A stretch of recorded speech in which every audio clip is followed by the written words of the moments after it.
beleza. Deixa eu abrir aqui, então.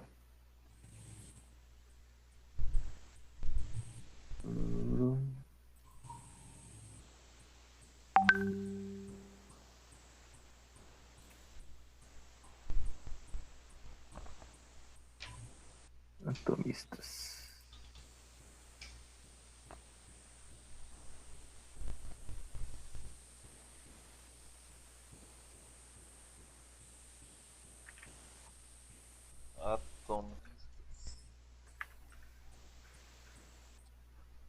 Compartilhar. Janela.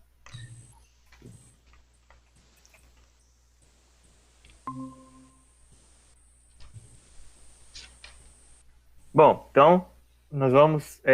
A ideia é falar sobre esses 4. Eu preferi fazer eles juntos, porque primeiro que não tem tanto conteúdo assim de cada um deles, não tem tanta informação. E segundo que a gente ia demorar muito para terminar isso aqui, que não é uma coisa assim necessária, para a gente passar logo para os sofistas que são mais importantes, né? Que é a próxima fase lá da história da filosofia, né? De forma geral, esses aqui, então, eles vão encerrar o período, o período pré-socrático, o período dos filósofos da Arquê. E daí para frente nós vamos ter a entrada no período já que a gente chama de período humanista, né? Ou período antropocêntrico, com os sofistas fazendo já uma investigação sobre o discurso humano. Depois Sócrates vai inserir, né, a questão da psicologia. Vai ter um grupo de pensadores inserindo reflexões sobre saúde, né, sobre saúde humana. E aí então vem o Platão e o Aristóteles com uma discussão que englobaria tudo isso, né, que seria o período de síntese de tudo que aconteceu anteriormente, né? Bom, então, esses aqui então serão chamados genericamente de filósofos atomistas, justamente porque eles estão indo um pouco mais além do que nós vimos com o Empédocles e com o Anaxágoras, né? Lembrando que o Empédocles é aquele pré-socrático que falou sobre as raízes, né? Os 4 elementos, e Anaxágoras é aquele que falou sobre as homeomerias, né? Eu acho que deu para entender bem a diferença entre uma coisa e outra, né? Enquanto que as 4 raízes são só 4 elementos, né? Que formam todas as coisas, divisíveis infinitamente, né? E aí se multiplicando infinitamente. As homeomerias, elas são, na verdade, a ideia das as 4 raízes, só que mais sofisticada, né? Que eram não somente 4, mas eram todos os componentes possíveis, né? Componente da dureza, da altura, da amargura, da doçura, todas as cores, né? Todas as cores possíveis teriam uma homeomeria para cada uma delas, né? Todos os tons possíveis, de todas as cores possíveis, teriam uma homeomeria para cada uma delas. Tem uma homeomeria para cabelo, uma homeomeria para grão, né? Para tudo. E aí, no universo havia incontáveis homeomerias e uma mente, né? E essa é a grande sacada do Anaxágoras, né? Uma mente inteligente, um nous, né? Faz com que grupos de homeomerias se condensem para formar as coisas que existem, né? Como se eles fossem adensamentos, né? O que é uma materialidade? Né? Uma matéria é o adensamento de homeomerias. Não vai ser muito difícil de, a partir daqui, você postular a ideia de átomo, né? Que é a ideia que o Leucipo vai propor. O Leucipo é o inventor disso, já ver já, né? Segundo Aristóteles, nas obras, eu não lembro qual é a obra exatamente, acho que é da Metafísica. O Leucipo, ele é o inventor, né? Ele é o propagador, né? O que da ideia de átomo, mas o conteúdo dessa proposição ele é desenvolvido, na verdade, por Demócrito. É como se o Leucipo ele desse lá a ideia, né? Mas a gente não sabe o tanto que ele escreveu e não sobrou muita coisa para a gente. Então, o seu discípulo, Demócrito de Abdera, vai acabar se tornando, né, o cara que vai popularizar mais a ideia dele. Quando nós chegamos o Diógenes, né, e esse Diógenes aqui não é o Diógenes de Sinop lá, o Diógenes cínico, né? Esse Diógenes é o outro Diógenes. Ele vai tentar fazer um retorno à filosofia jônica, né, ao monismo, e o Arquelau de Atenas vai meio que tentar seguir o Diógenes, né? O importante do Arquelau de Atenas é que ele provavelmente foi o professor do Sócrates, e ele foi provavelmente o primeiro ateniense a fazer filosofia, né, a pensar filosoficamente. Então ele é muito importante, né? Afinal de contas, seria ele o precursor, né, do pensamento grego-ateniense, né? Mas a gente vai ver isso com mais detalhes. Bom, começando pelo Leucipo, então. O Leucipo, ele teria nascido em Abdera. Temos muito poucas informações sobre ele, então ele seria lá do século V, né? Não sabemos quando ele morreu. Depois, na próxima aula, quando eu for fazer a revisão, eu pretendo colocar os filósofos que a gente já estudou com as linhas, né? As linhas cronológicas, para ver quando é que cada um nasceu e morreu, para a gente ver assim, esses estavam vivos ao mesmo tempo, né? E vai ajudar um pouco a gente a meio que visualizar essa questão aí. Não trouxe agora porque eu acho que seria muita informação. Mas ele nasceu em Mileto. Mileto, né, é o centro do pensamento jônico, né?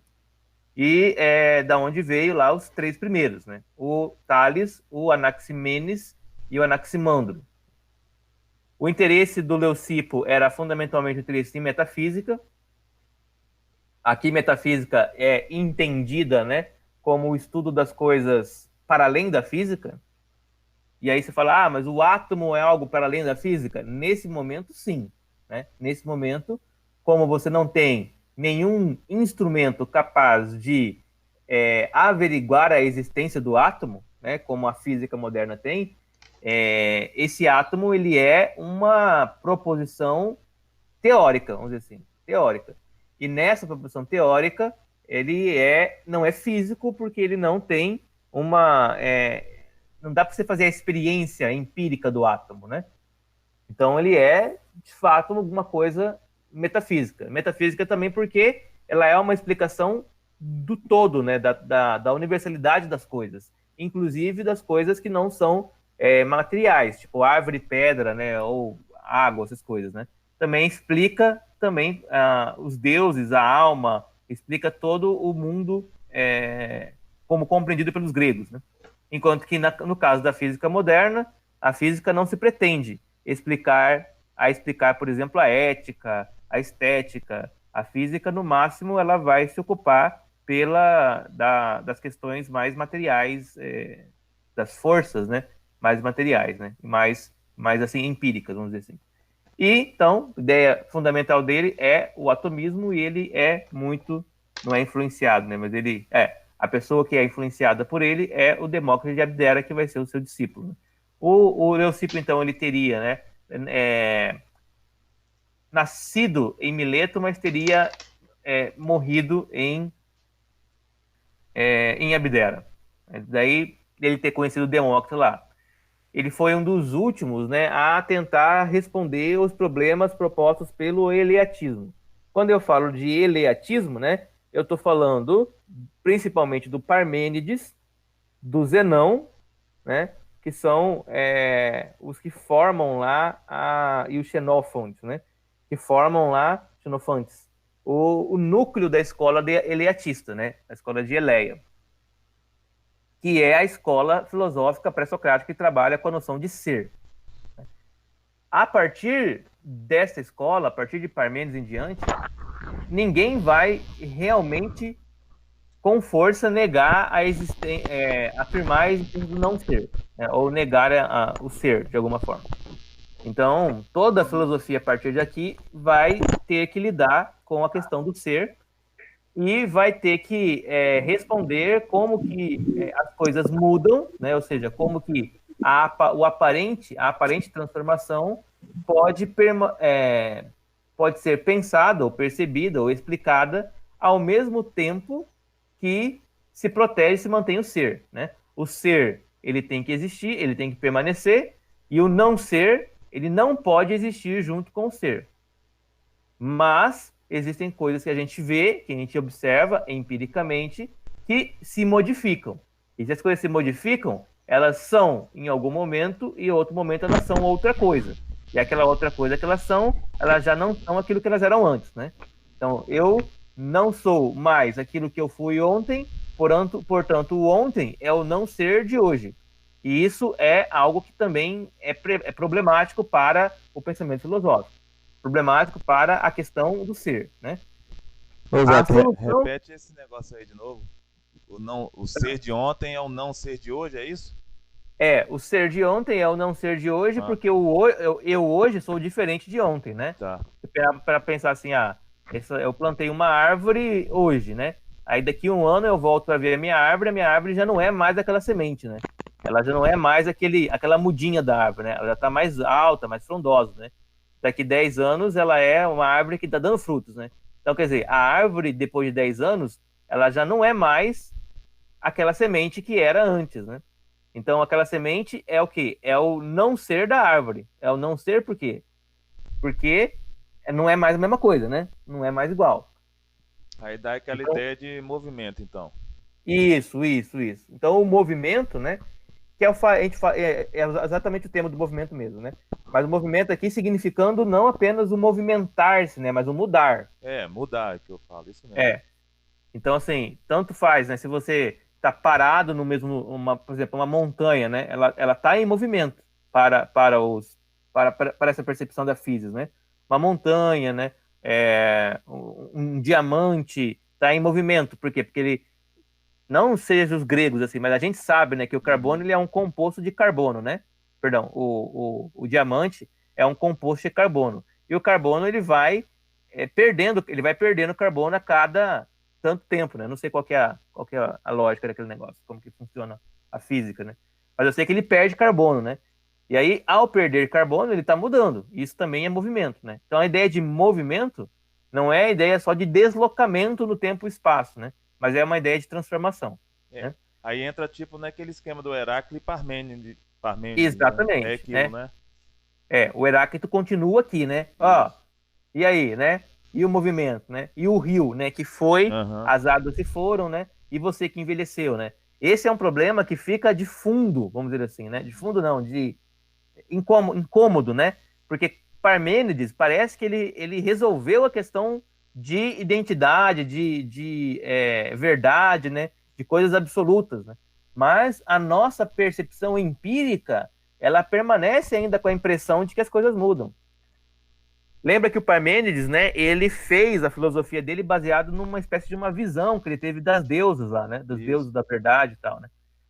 E o Parmênides falava, olha, você tem que, para você entender o ser, você não pode entendê-lo a partir da experiência, você tem que entendê-lo a partir da mente inteligível, né?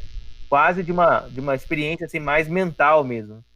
E aí vocês lembram que o Zenão, por exemplo, propôs aqueles paradoxos, né, que são paradoxos mentais, né, que não levam em consideração a realidade física. Então, o Aquiles nunca vai alcançar a tartaruga, né? A flecha, ela está parada no ar. Então, assim, são formas de pensamento que a gente chama de pensamento somente levando em consideração a inteligibilidade, né? A racionalidade, sem levar em consideração a empiria. O Heráclito, ele está levando em consideração a empiria. Aliás, ele está partindo dela, né, para dizer, olha, não tem permanência. E aí nós ficamos nessa aporia, né? Nesses dois conceitos. Depois de Parmênides, ninguém vai ousar negar que Parmênides está errado, né? Mas eles ainda têm que demonstrar como é possível que Heráclito estivesse vendo o que ele está vendo e as pessoas vão ter que, né, os filósofos vão ter que negar Heráclito para afirmar Parmênides, mas eles não conseguem fazer isso porque é óbvio, né, patente, né, a transformação, né, o movimento. Até que, quando nós chegarmos lá nos sofistas, eles vão abandonar essa discussão de permanência e de mutabilidade para ficar somente com aquilo que nós chamamos de verossimilhança, ou seja, aquilo que é plausível, né? Não aquilo que é verdade, mas aquilo que é plausível, né? E isso é a temática dos sofistas. Aí você pergunta, mas por quê, né, que a filosofia ela se ocupou disso nesse momento? É porque não dava para resolver mais esse problema, né? Não dava, não tinha mais energia, vamos dizer assim, filosófica para poder resolver o problema entre Heráclito e Parmênides, né? Entre a escola de Éfeso, que é a escola heracliana, que tem só ele, né? E a escola eleata. Tudo bem? Aqui? E só pegando o gancho, esses sofistas, eles já eram os embusteiros já.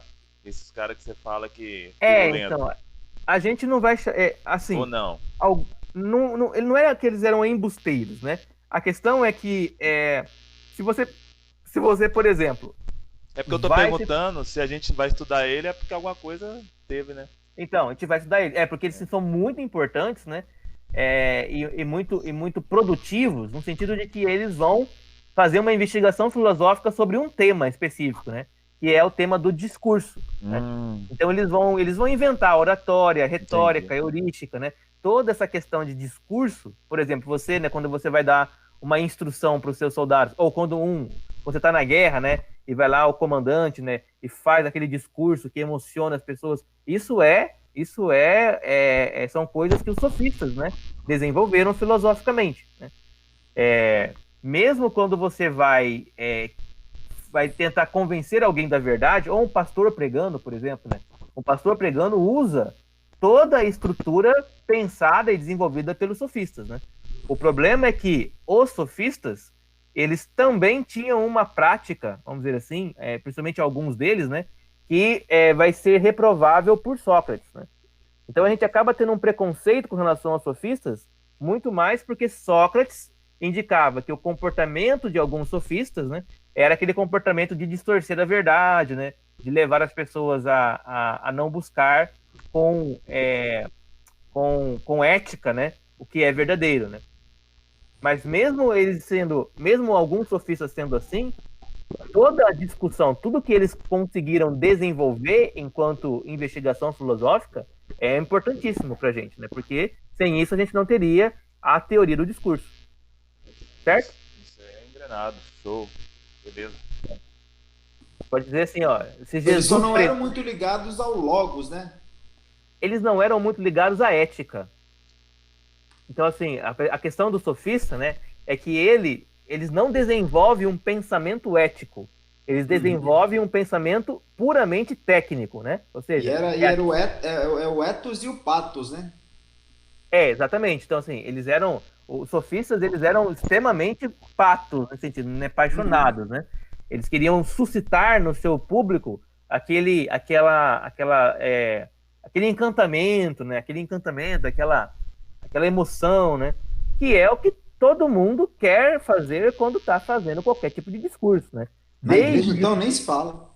Isso, na igreja, na política, o jornalista, né, que está passando uma notícia, o comandante de tropa, o cara que está apaixonado por uma mulher, né, que está querendo cantar essa mulher, tudo isso é discurso, né?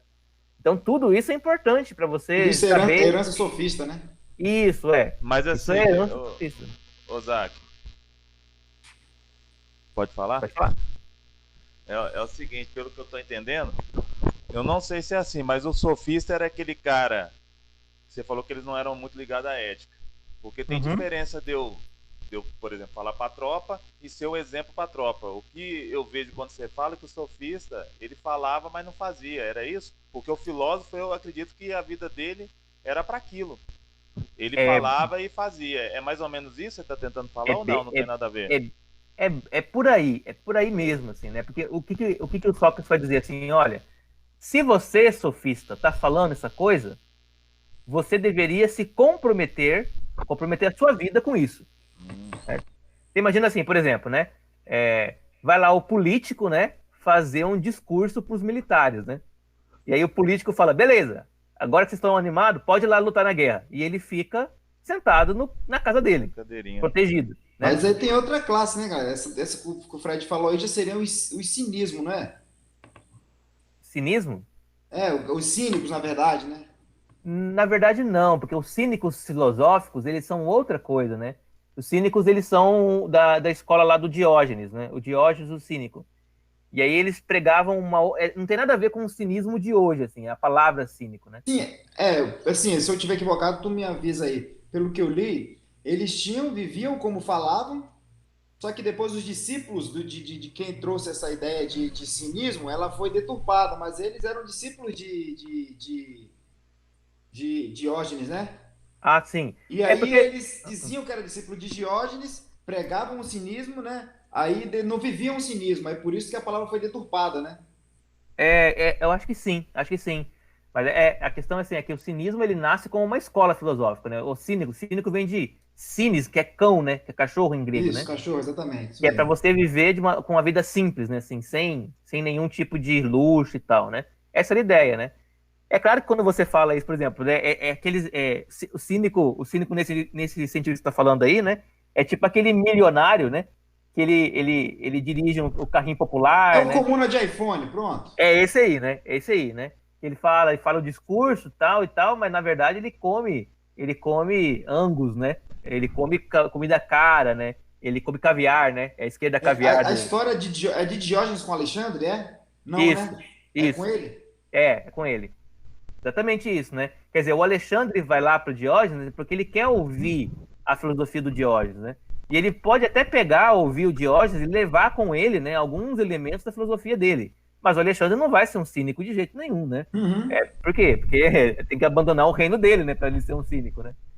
Então, tem muito disso, né? Tem muito disso. Agora, no caso dos sofistas, não é isso exatamente. Assim, são os caras que são bons de oratória, são bons de retórica, né? Eles são bons de uma lógica de discurso. Mas aí o cara é tão bom nesse negócio que ele pode usar o serviço dele para o bem e para o mal. Como eles não tiveram, né, um desenvolvimento da ética na prática, na prática filosófica, eles acabaram se tornando pessoas que usavam, né, aquela técnica para o bem e para o mal, né? Um É, Hitlerzinho, um Hitler da vida, né, cara? quem? Um Hitler. Por exemplo, né? Por exemplo, o Hitler falava, as pessoas, elas, cara, tipo, ele arrastava multidões, né? Um cara de 1,60 m, né? Sem nenhum músculo funcional no corpo, né? Ele Não fez. morreu na Primeira Guerra, cara, teve a chance, o soldado inglês teve a chance de matar, não matou, Tipo, o cara bem, assim, bem. Mas mas ele é o quê, né? Ele é um sobreviveu. político, né? Então, assim, vai lá, façam isso, né? Ele fica puto, né? Fica bravo quando o general dele não consegue fazer as coisas, mas se fosse para ele fazer, ele não faria, né? Porque Uhum. ele não tem não tem o que os militares chamam muito daquele negócio o exemplo, né? O exemplo A arrasta, né? fala. Não, A como é que é, palavra Fred? convence, mas o exemplo arrasta. É. É isso. Essa vai ser mais ou menos a ideia do Sócrates, né? Falar assim, olha, é preciso que a partir do momento em que você entenda que tal coisa é verdade, que a sua vida toda se comprometa com aquela verdade. Então você fala assim, olha, não, vamos conquistar tal lugar. Vamos, mas você vai na frente então. Então você vai na frente, você vai como um líder, né? E os sofistas falavam, não, vamos conquistar tal lugar porque vai dar certo. Podem ir, né? E aí não vai, né? Então é isso mesmo. Meu pensamento era Aí, isso aí, tu ô falou Zac. agora, cara, tu citou dois exemplos aí, cara. Eu lembrei de dois caras. Trotsky, que era o cara que ia pra frente, que ia pra porrada mesmo, e o Lenin, que só discursava, mas de longe. Tipo isso, né? Tipo isso. E os dois, assim, tá, os dois viviam, né? Assim, um meio que complementando o outro ali, Uhum.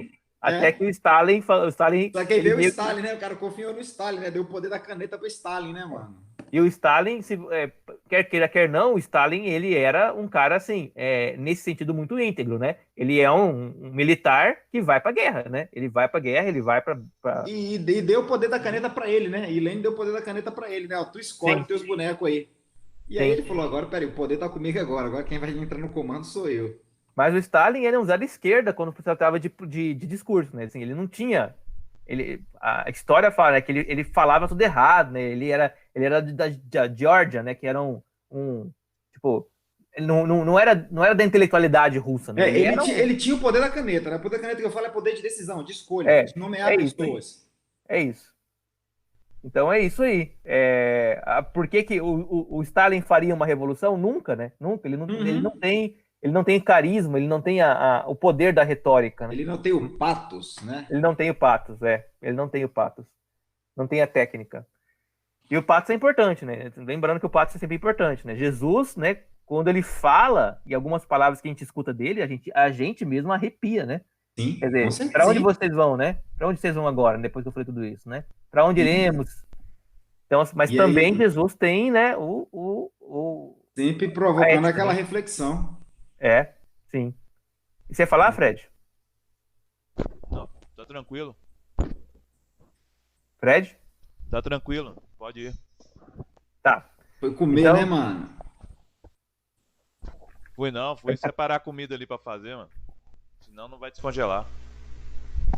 Então, ele é nativo de Melito, de Mileto, perdão, né? E ele teria também ido para Eleia, lá então ele teria entrado em contato com a escola Eleata, né? E de Eleia ele vai para Abdera, lá em Abdera ele funda uma escola, né? Que depois seria administrada por Demócrito.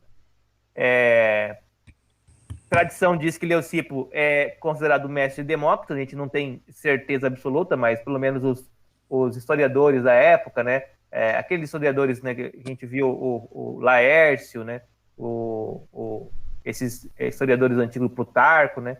Plutarco não, acho que Plutarco, sim. Eles falam que ele era mestre de Demócrito, mas esses historiadores gregos antigos, eles não são muito confiáveis, não. Eles são, assim, mais geógrafos do que historiadores, né? E parece ter sido contemporâneo de Anaxágoras, né? O Anaxágoras que estava propondo as homeomerias, e parece que ele viveu até a época de Sócrates também, né? Mas ele não estava em Atenas, né? Ele estava em Abdera. Então, não sabemos em que momento, em que sentido, talvez eles tenham se encontrado. Nós sabemos que Sócrates viajou para vários lugares do mundo grego. Ele viajou para Samos, a gente tem certeza disso, né? Ele viajou para Mileto também, porque Sócrates ele era um militar. Antes de ele se tornar ele virou senador, né? Depois mais velho, mas no começo ele era militar. E ele era um herói de guerra, né? O Sócrates ele teria salvado o destacamento de guerra dele, né? Ele levando alguns companheiros dele assim no cangote assim para salvá-lo. E porque ele era um herói de guerra, ele acabou tendo que lutar em vários lugares do mundo grego, né? E assim, provavelmente ele teria conhecido locais como Mileto, como Abdera, como Éfeso, né? E é interessante, né, notar que ele foi, né, nos lugares onde os filósofos anteriores a ele tenham vivido, né? E a tradição atribui a ele a autoria de um livro, né, intitulado A Grande Ordem do Mundo, né, que seria uma obra de cosmologia, né? Da onde vem o pensamento atomista dele. Bom, nós vamos falar um pouco também já sobre o Demócrito, né? Daí as histórias começam a se misturar. O Demócrito, a gente sabe, nasceu em 460 e morreu em 370, né? Antes de Cristo. Ele já está vivendo junto ali, né? No período de Sócrates, para depois, né? Para Platão também. Morre com 90 anos, né? Ele morre, assim, bem velho, né? Em Abdera também. Ele também teria dado umas viagens para vários lugares, e aí estão conhecidos vários locais onde filósofos anteriores também viveram. O interesse dele era metafísica junto com o Leucipo, né? Na verdade, metafísica porque o Leucipo está pensando nisso, né? O Demócrito também que continua esse pensamento, mas ele vai inserir algumas coisas sobre epistemologia, que é a teoria do conhecimento, né? Como é que o conhecimento humano ele acontece. Né? E ele vai aprimorar o pensamento do Leucipo, inserindo esse predicado que chama o predicado mecanicista, né? Que é o atomismo mecanicista, né? Ele vai explicar como os átomos se unem, como é que um átomo atrai outro átomo e eles então formam coisas, né? Ele vai ser depois a obra dele, o pensamento dele, né? Vai influenciar muito o Epicuro, que a gente já tem comentado sobre ele em algum momento, né? O Epicuro ele é bem mais para frente, ele é um filósofo da época chamada helenismo, né? Depois já da dominação alexandrina, e ele vai também influenciar o Lucrécio também, que é um filósofo importante também da época helenística também.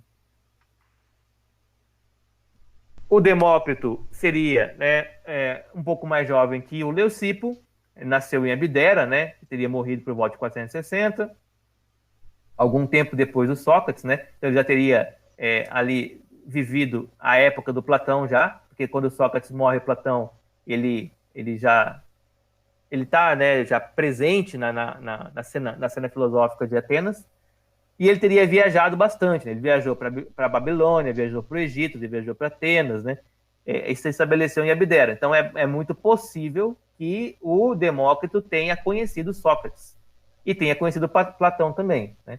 E conhecido lá o Péricles, né? Os grandes, o Alcebiades, os grandes nomes da história grega ateniense. Bom, agora entramos então no pensamento atomista, né? E agora eu vou meio que o que a gente falar a partir de agora é Leucipo e Demócrito, porque os dois eles acabam se misturando nesse negócio, né? Nesse sentido. Então não dá para você falar assim, não, isso aqui é só Leucipo, isso aqui é só Demócrito. Provavelmente os dois são misturados, né? A gente só tem que saber que o Leucipo veio antes por uma razão histórica, né? Tem o Leucipo aqui, que ele é o fundador da escola, mas o Demócrito, que ele é o cara que vai desenvolver o pensamento, né? Mas, geralmente, a gente acaba só identificando o Demócrito como um atomista. Bom, o que é o átomo, né? E aí, a pergunta está ligada à reflexão filosófica parmediana, né? O átomo é o ser, né? O átomo é o ser eleático, ele é o ser de Parmênides. Na verdade, só que aí você vai perguntar, mas como o átomo é o ser se existem vários átomos, né? Como o átomo é o ser se existem vários átomos? E aqui o Demócrito e o Leucipo, eles vão se inscrever na mesma linha que o Anaxágoras e o Empédocles, né? O que o Anaxágoras e o Empédocles são? Eles são filósofos pré-socráticos pluralistas, né? Que afirmam a existência de vários princípios formativos para a realidade material. O Empédocles com as raízes e o Anaxágoras com as homeomerias. Então, o Demócrito também é um pluralista. E, nesse sentido, ele é alguém que está se opondo aos jônicos, né, aos de Mileto, que eram monistas. Então, a ideia, é a água, é o ar, é o áperon, né? Isso era lá dos de Mileto, né, que eram monistas. Agora, aqui, eles são pluralistas. Falam assim, não, o universo, a coisa criada, ela é composta de uma pluralidade de elementos. Mas eles são posteriores a Parmênides. Portanto, eles não podem, né, simplesmente deixar de lado o conceito de ser. Então, o que ele vai falar? Ele vai falar que a totalidade dos átomos existentes, ou seja, né, a totalidade da pluralidade dos átomos forma o ser. E o ser é também cada um dos átomos em particular. Então, cada átomo é ser e a totalidade dos átomos é ser também.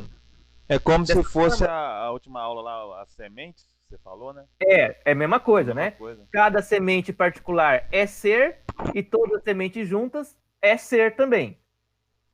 Dentro do ser, existe todas as sementes possíveis, aquelas que virão e aquelas que serão divididas, né? Aquelas que serão divididas, que virão, e aquelas que sempre existiram, né? Aquelas que foram antes.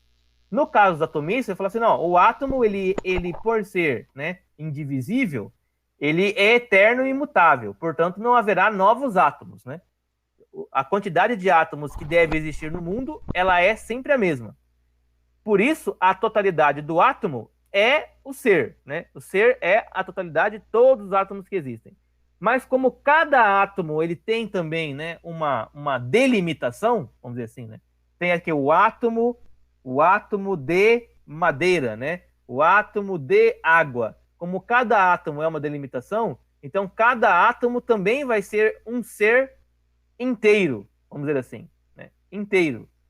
Mas o Demócrito vai falar, Bom, cada átomo é ser, né? É um ser inteiro, mas a totalidade de todos os átomos também é um ser inteiro. Então é como se ele estivesse falando assim: tudo é ser, né?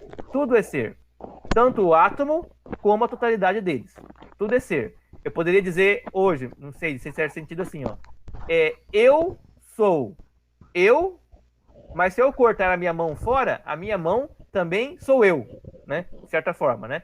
Nesse sentido. É claro que não é, né? A minha mão cortada fora do meu corpo é um pedaço do meu corpo, né? O Demócrito não pensava assim. O Demócrito pensava: se você é um ser, quando eu corto um pedaço seu, aquele seu pedaço é um ser, a minha mão, né? É um ser, mas ela continua sendo parte do seu ser. Então ela também é ser junto com você, né? Então ele vai tentar manter a ideia de ser, mas ao mesmo tempo tentar proteger a pluralidade dos átomos como uma pluralidade de seres.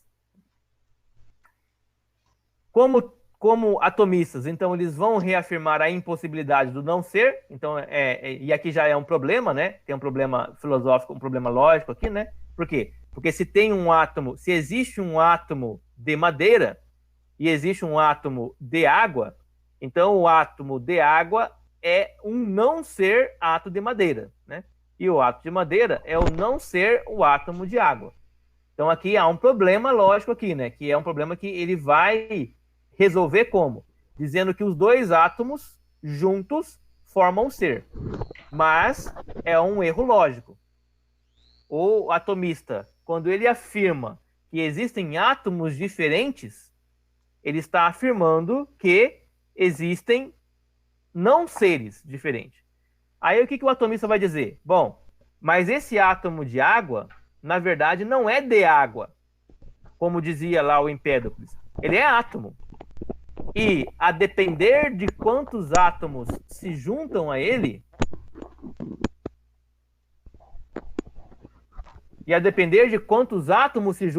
ele forma água. É como se dissesse assim, olha, o que é a água? A água são 500 átomos. E o que é a Terra? A Terra é 1000 átomos. E o que é o ar? O ar é 250 átomos. Então, todos esses átomos, né, eles são iguais, vamos dizer assim. Mas eles têm formas diferentes. E aí eu vou dizer, bom, então o átomo que tem forma de trapézio, ele é diferente do átomo que tem forma de triângulo. Então eles também são não seres, né? E aí você fica com esse problema, que é o problema que o atomista não consegue resolver. Porque o atomista... Mas voltando antes que você falou aí, de que ó, tudo é átomo, a água pode ser tantos átomos, o outro tantos átomos. Pô, só em descobrir isso aí, mano, já é uma, entendeu? Sim, é um passo pulo já, gigantesco. né? É um Sim. passo gigantesco. Mas o problema é que aí ele tem que resolver, né, como é que fica o não ser. É. O não Uhum. ser. Como é que fica o não ser nesse sentido? Ele está falando, o não ser é impossível. Mas quando ele afirma que existe átomos que têm formas diferentes, então ele está falando que um é uma forma e o outro é outra forma. Portanto, aquele que é outra forma não é aquele que tem, né? Então É não é desse tipo de átomo, né? Não lógica. seria átomo, né? Ele é um átomo, mas é que ele pensa assim, ele pensa que o átomo, imagina assim, ó, sabe, deixa eu tentar, sabe o mosaico? Mosaico? Sei. O Uhum. mosaico é feito de pecinhas Uhum. com tamanhos e formas diferentes, né? Uhum. Isso que é o átomo para ele. O átomo é aquelas pecinhas ali. Elas não são todas iguais, né? Elas têm tamanhos e formas diferentes. E esse é o problema do atomista, né? É que quando ele fala isso, ele já está falando que existe uma coisa que é uma forma específica e uma coisa que é outra forma específica. E quando você tem duas, uma não é a outra, né? E aí você tem já o não ser, né? Então essa é uma coisa que ele não vai conseguir resolver satisfatoriamente. Ele vai resolver isso dizendo o quê? Dizendo que o ser permanece inalterado na totalidade do átomo. Mas ele não é mais inalterado, né? Ele não é mais pleno na especificidade do átomo, né? Então, cada átomo separadamente, ele dá para nós, né, a conclusão de que o não ser existe. Mas quando você junta todos os átomos, aí você tem o ser. Deu para entender? Beleza. Então, essa, não vou dizer nem que essa é uma inovação, né? Mas essa é uma outra dificuldade que os atomistas vão enfrentar aí na hora de explicar a sua teoria. Assim como, então, o Anaxágoras, né? Eles vão afirmar que o nascer e o morrer não é uma transformação, no sentido de que as coisas elas deixam de existir, né? Mas é só um processo de transformação no sentido de que elas se desagregam e reagregam, né? Não é a transformação no sentido de, né, trazer à existência algo novo, mas é a de reorganizar as coisas, porque tudo é átomo, né? Então, se o meu corpo se desfaz, os átomos dele se desfazem e depois eles retornam em outros átomos de outras coisas. Então, nada se cria, tudo está em constante construção e reconstrução, né? Tudo se renova, vamos dizer assim, né? A ideia acho que de algum biólogo, né? Nada se cria, tudo se renova, né? A ideia da biologia. Aí ele vai falar que tudo é composto por um número infinito de corpos invisíveis pela pequenez e volume, né? O tudo aqui é tudo o universo, toda a físis, né? A físis, ela é composta por um número infinito de corpos. Bom, se a físis é composta por um número infinito de corpos, a físis, então, ela é infinita. Portanto, ele vai dizer que o universo é infinito, porque são infinitos os átomos. Os átomos são invisíveis pela pequenez. Isso aqui é uma coisa incrível, né? Quer dizer, como que o cara, né, ele, em 460 a.C., está falando que existem coisas que são tão pequenas que não são visíveis, né? Quer dizer, da Idade Média inteira, não se fazia ideia de que existiam germes, né, bactérias, né? E por isso, a medicina da Idade Média, o cara, ele via com a mão toda suja de lama, né, para fazer cirurgias que abriam o corpo das pessoas, né? Então é engraçado, incrível, né? Como gregos em 460 a.C., eles perceberam, né, as partículas invisíveis, enquanto que na Europa medieval eles não tiveram nenhum momento, né, a ideia de que existissem partículas invisíveis que pudessem atrapalhar no processo de cura, né, de medicina, né? Os átomos, né, tais corpos, são indivisíveis, e daí vem o conceito de átomo. E neste ponto, especificamente, ele vai ser totalmente contrário ao pensamento dos dois outros, né? Do Empédocles e do Anaxágoras. Os dois dizendo que as homeomerias e as raízes, elas são divisíveis. Elas são divisíveis, né? Já o Demócrito falou, não é divisível, é indivisível. Se eles são indivisíveis, eles vão ter algumas qualidades. Primeiro, são incriados. Segundo, indestrutíveis. E terceiro, imutáveis. Portanto, eternos, né? E aí não se tem mais a ideia de criação, mas a ideia só de formatação, né? Mais claro ainda é a ideia grega daquele tipo de divindade chamada demiurgo. O que é o demiurgo? Demiurgo é o arquiteto, né? É o artesão. Que seria mais ou menos a ideia da mente inteligente do Anaxágoras, né? O que é a mente inteligente do Anaxágoras? É um demiurgo que forma o mundo a partir das homeomerias. Aqui no Demócrito, os átomos também são organizados, né, de alguma forma, mas não é pelo demiurgo, né? A inteligência para o atomista, ela existe, mas ela é também formada por átomos. Portanto, ela não é superior, como dizia lá o Anaxágoras, né? Ela é parte também do mundo, né? São diferenciáveis apenas na forma ou figura, são indiferenciáveis entre si em termos qualitativos. Então ele vai dizer, todos os átomos, eles são de qualidade igual, né? Quer sejam átomos que formam água, terra, vento, fogo, tempestade, eles são todos, vamos dizer assim, se nós pudéssemos fazer uma análise, né, bioquímica, eles seriam todos, ou né, física, sei lá, né, seriam todos compostos dos mesmos elementos, né? Todos os átomos são hidrogênio, todos.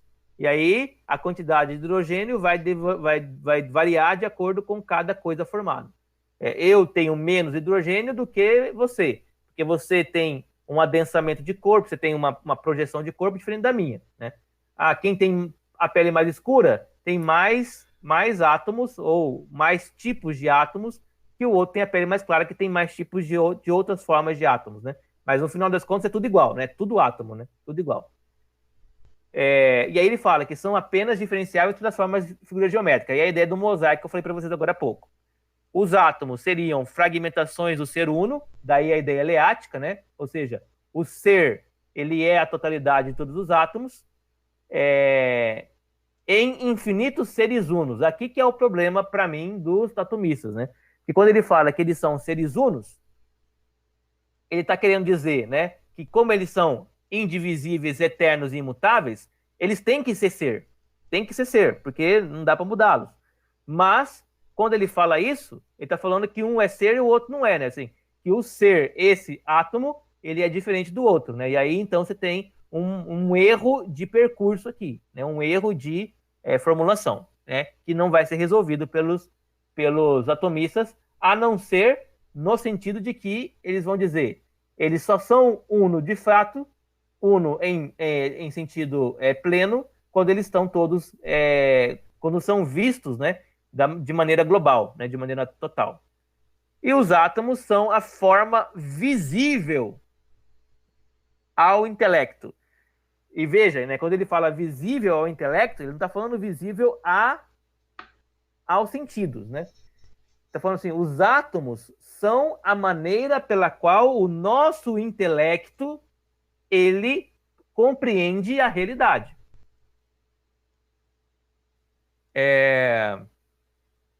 Não é a maneira pela qual os nossos sentidos compreendem a realidade, porque o átomo ele não é visível aos sentidos, mas ele é visível ao intelecto. Então, olha só o que ele está fazendo aqui, né? Está falando assim, olha, a minha mente consegue ver coisas que os meus olhos não conseguem ver. E na medida que a minha mente vê essas coisas, que ele chama isso de inteligir, né? Que a minha mente compreende essas coisas existem. E existem na realidade. Ou seja, o que a sua mente compreende é realidade. Mas é uma realidade, vamos dizer assim, muito pequena, né? Tão minúscula que você não consegue ver com seus próprios olhos. Nesse sentido, né, ele é um materialista, o Demócrito, ele é um materialista, mas ele é um materialista que não nega a racionalidade, mas que transforma a razão em um processo material também. Pensar é material, né? Pensar é uma constituição atômica, né, de átomos. Quando você imagina alguma coisa na sua mente, você está juntando átomos para poder fazer aquela imaginação. Imaginei aqui um unicórnio, né? E isso são átomos. Existem átomos que formam a sua fantasia, vamos dizer assim, né? Porque a fantasia, para os atomistas, é parte integrante da matéria, né? É tudo material. Assim como qualquer Deus também seria material, né? Parte integrante da matéria. Então, o unicórnio existe? Ele existe. Existe materialmente formado por átomos que se condensam dentro da sua mente, dentro da sua sinapse. Tudo bem até aqui? Tranquilo. Boa. Beleza. O vazio. Bom, para ser pensado como pleno, o átomo pressupõe o vazio, né? Por que o átomo pressupõe o vazio, né? Porque quando você fala que o átomo tem uma forma discernível, né? Vamos supor então que o átomo ele tem a forma de um triângulo, né?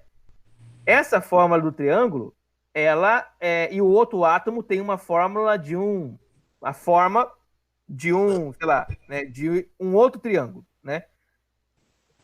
esses dois triângulos, para eles serem discerníveis, eles têm que ter um espaço entre si. Porque se eles estiverem todos colados um no outro, você não consegue diferenciar um do outro, né? Porque eles têm a mesma cor, né? Eles têm a mesma forma ali, né? Então, os átomos, eles existem quando não adensados, eles existem meio que como se fosse numa espécie de um vácuo, né? De um espaço onde eles estão ali meio que soltos, né?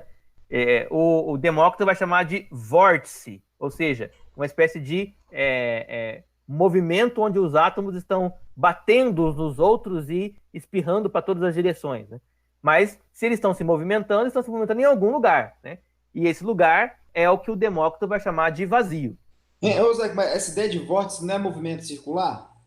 É turbilhão, né? Exatamente, Turbilhão, né? isso? É um movimento circular no sentido de que... Por que ele fala circular, né? Vórtice. Porque quando ele observa os planetas, né? Ele percebe que os planetas têm forma esférica. Isso já foi percebido lá pelos pitagóricos, né? Ele fala assim, olha, se os planetas, né, que são visíveis têm forma esférica, deve ser porque a forma esférica, né, e o Sol também, e a Lua também, né, deve ser porque a forma esférica deve ser uma forma perfeita. Se a forma esférica é uma forma perfeita, então o movimento dessas esferas, ele também deve ser um movimento circular. Sabe por que eu perguntei isso? Porque dentro das camadas eletrônicas, eu acho que são 9, se eu não estiver enganado, o movimento é exatamente sim, cara. Pelo menos até a química, se não mudou nada, né? O movimento, ele é circular. Isso, é O circular, átomo dentro das camadas eletrônicas, entendeu? Sim, sim. Mas é exatamente isso, né? Exatamente isso. Por Se isso você que eu digo que o pensar... cara é brabo, mano. O cara safar essa guerra aí desse jeito, nesse tempo aí. Sim, sim. Se pegar a água, né, por exemplo, né, fizer um movimento circular nela, né, ela vai também fazer, né, Sim. o movimento circular. Se você olhar, por exemplo, os planetas, né, eles têm uma órbita, né, então a órbita não é exatamente circular, né, mas ela é elíptica, mas é uma órbita, né. Aí fala, não, mas e o cometa, né? Bom, o cometa também, ele tem um ciclo, né, porque ele volta várias vezes, né, ele também tem uma órbita, né. Se você perceber, né, o cometa tal, ele passa na Terra a cada 70 anos, né, o Halley, né. Ou seja, ele está circulando o universo, né? Então, essa lógica da circularidade, né, é uma lógica que eles percebiam já na época dos gregos, né? É incrível também isso também, né? E o deslocamento de massa de ar provoca vórtices também. Exatamente, exatamente, né? Provavelmente eles viam isso também, percebiam, né? Os redemoinhos, nessas coisas todas, né? Então, é bem por aí. Então, o vórtice aí, nesse sentido, então, é esse negócio do choque, né? Porque se fosse um vento, vamos dizer assim, linear, né? Que não fosse vórtice, né? Mas fosse linear, as coisas só seriam levadas para frente, né? Para frente, e elas nunca se chocariam umas com as outras. Mas como as coisas têm que se chocar umas com as outras para poder os átomos se juntarem, né? Então esse movimento do círculo é melhor. Por quê? Porque assim eles vão batendo no outro, né? E aí quando eles batem um no outro, eles vão meio que se juntando, né? E a dinâmica da atmosfera também é do mesmo jeito. Quando a camada de ar sai de uma alta pressão com a de baixo, ela vai se chocar com a de baixo para poder tender o equilíbrio, provocar o equilíbrio, verdade, que não vai existir, né? O equilíbrio não vai existir. A gente percebe que ele não existe, que a massa de ar aqui, com centro de alta pressão maior, ele precisa chegar ao equilíbrio. Então ele vai e sai para o centro de baixa pressão. Mas se o de baixa pressão começa a ganhar também, formar um centro de alta pressão, ele começa a se deslocar para outro centro de baixa pressão. E sempre se chocando. Sim. Isso é o que é o Pitágoras, se não me engano, né? É o Pitágoras, eu acho que é o Pitágoras, que falou sobre o amor e a discórdia, né? É um desses que a gente falou agora, né? Foi isso mesmo, Pitágoras, Então, assim, o que é, né? A camada de ar a de baixa pressão e de alta pressão são o amor e a discórdia, né? Ou seja, elas são meio que antagônicas, né? E elas tendem a esse equilíbrio que produz o movimento. E aqui que ele fala, quando o amor e a discórdia eles desaparecem, ou você tem a esfera perfeita, plena e não tem mais mudança, né? Ou você tem a destruição total. No caso, então, o equilíbrio é a morte. No caso, o equilíbrio vai ser o equilíbrio, no sentido, ou o amor vence e aí tudo fica estático, ou o ódio vence e tudo fica desorganizado, né? Então, o equilíbrio está justamente na tensão, né? Na tensão entre uma coisa e outra. De boa? Bem interessante. Muito de boa, velho. O vazio, então, seria o não ser, né? De certa forma. O vazio, no entanto, para o Demócrito, ele é necessário, assim como é necessário o pleno. O que é o pleno, né? O pleno é a totalidade dos átomos, tá? Então, a totalidade dos átomos é o pleno. Como os átomos eles estão separados, então existe entre cada átomo um vazio. E esse vazio é o não ser átomo. Novamente, voltamos ao problema. Mas o vazio é necessário para que cada átomo exista. Sem o vazio, os átomos, formas, não poderiam diferenciar-se nem mover-se. Átomos, vazio e movimento constituem, então, uma explicação de tudo. E, portanto, o vazio é parte do ser total para o Demócrito, né? Ou seja, o que é o ser? O ser para Demócrito é átomo, vazio e movimento. Isso é o ser. E cada átomo ele poderá ser observado como um ser recortado, né? Então, o Demócrito começa a trabalhar com o conceito de perspectiva. Perspectiva. Na perspectiva do átomo, ele é um ser uno e completo. Mas na perspectiva do pleno, o átomo é parte de um ser que é formado por movimento, vazio e átomo. Não há não ser no vazio. O vazio é uma outra forma de ser. E o movimento é uma outra forma de ser. E o átomo é uma outra forma de ser. Mas as três coisas são o ser, no sentido parmediano. O ser é isso tudo aí, né? E esse ser democristiano é um ser infinito, né? Ou seja, ele está em permanente transformação. A gente vai ver na cosmogênese dele já, que, nesse sentido, então, a quantidade de mundos que existem também serão infinitas, né? E aí ele está expandindo a noção de universo dele para um universo onde existem galáxias, onde existem estrelas, onde existem planetas inumeráveis, né? Infinitos. Mesmo que ele não conseguisse ver isso, né? Mas ele está intuindo isso pela sua razão. O movimento é um dado muito importante para os atomistas, né? E ele vai falar, bom, existem três formas de movimento que dão origem à percepção atomista de movimento. A primeira é o chamado movimento primogênito, né? Ou movimento caótico. Nós conseguimos perceber esse movimento toda vez que a gente olha para um raio solar, né? De dentro de uma casa, por exemplo, a gente vê as partículas de poeira, né? Naquele raio solar. Aquilo lá é o movimento no sentido caótico, né? Para Demócrito, o universo ele é movimento caótico, né? Ele é composto, né, por partículas de átomos que estão em um vórtice permanente caótico, né? Isso é o movimento primeiro.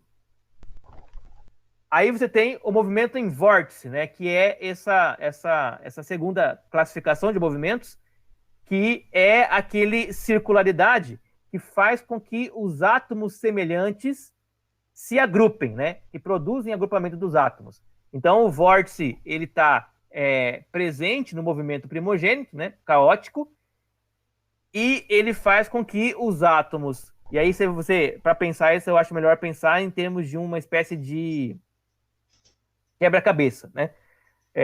No quebra-cabeça, cada peça ela encaixa na outra porque ela tem uma forma específica para aquele encaixe. É mais ou menos o que acontece. Então, no universo, existem átomos que eles encaixam um no outro. E existem átomos que não se encaixam. Átomos que sempre eles se batem e eles se repelem. Mas existem átomos que, quando se batem, eles se juntam. E esse movimento não acontece intencionalmente. Acontecem pelo vórtice. Ou seja, ele acontece por esse movimento permanente, né? Que faz com que átomos semelhantes eles acabem se juntando. Mas, como eles continuam se debatendo, mesmo depois de se juntarem, acontece o movimento do eflúvio, né, que é o movimento da degradação. Ou seja, é quando aqueles átomos condensados, eles se desfazem. Então, aqui nós temos o movimento do Heráclito, né? O movimento, o caos que gira, que forma agrupamento, vórtice, no vórtice que forma degradação. É o nascer, o viver e o morrer, né? E aí ele vai usar a figura do perfume. Ele fala assim, ó, um perfume, você cheira o perfume, ele tem um cheiro assim, né, que é denso, né? Aí você borrifa o perfume no ar, aquele cheiro fica por um determinado momento e depois ele se esvai, né? Ele se esvai na atmosfera, né? Isso é o eflúvio, ou seja, isso é a degradação dos átomos. A partir daqui, tudo bem até aqui? De boa. A partir daqui, então, ele vai pensar agora a cosmogênese, né, que é a origem do cosmos.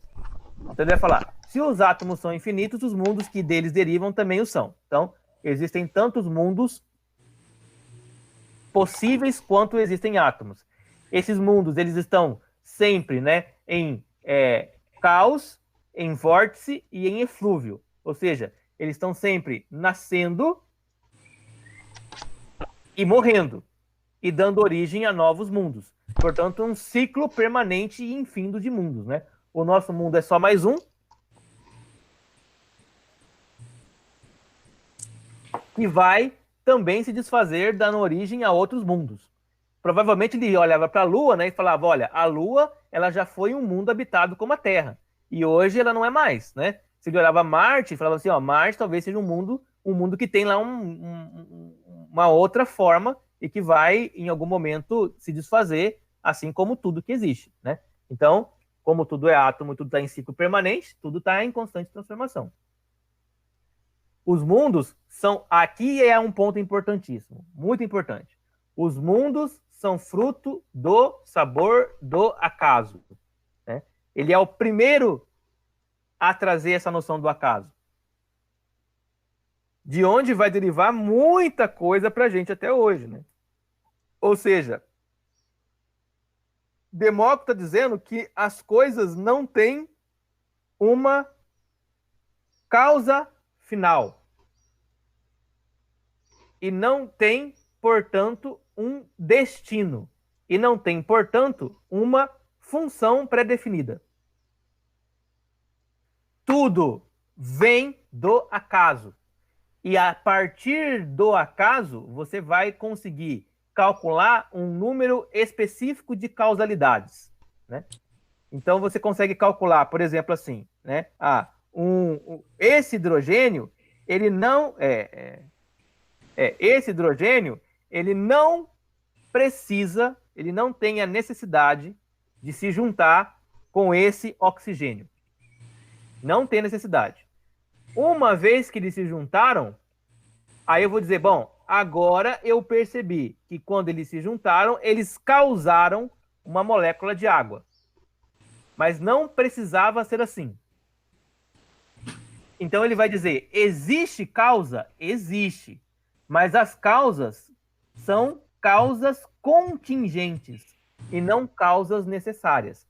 Não era necessário que o hidrogênio e o oxigênio se juntassem. Mas uma vez que eles se juntaram, bem, então eles formaram água.